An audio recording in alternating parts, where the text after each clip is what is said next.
আমার একটা প্রেম চাই, চিরকুটের প্রেম।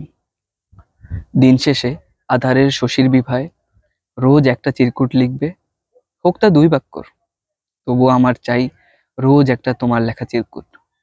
তুমি আমার অনুরাগের ছোঁয়ায় প্রকাশ করে যাবে প্রণয়ের কথাগুলো। তুমি দূরে, বহু দূরে, হাত বাড়িয়েও নেই তুমি। তোমার দেওয়া চিরকুটে খুঁজে পাবো আমি তোমার ছোঁয়া। অনুভবে তোমায় আদরে ভাসাবো চিরকুটের ছোঁয়ায়। তোমার মন খারাপের কথাগুলো জড়ো করে আমি ভেলা ভাসাবো দুঃখের নদীতে। জুড়ে দেব তাতে আমার অনুরাগ। দুঃখটুকু দিও, তুমি সুখটুকু নিও। বেলা শেষে আমার নামে রোজ তুমি একটা চিরকুট দিও। এটি লিখেছেন ধ্রুব হিমালয়। আর এই সুন্দর ছোট বইয়ের নাম হচ্ছে প্রণয়ের অভিধান। এটি প্রকাশ করেছে দুয়ার প্রকাশনী এবং এই বইটির মূল্য হচ্ছে, মুদ্রিত মূল্য হচ্ছে 200 টাকা এবং এটি আপনারা প্রথমা, বাতিঘর এবং আশ বুক স্টোরে পেয়ে যাবেন।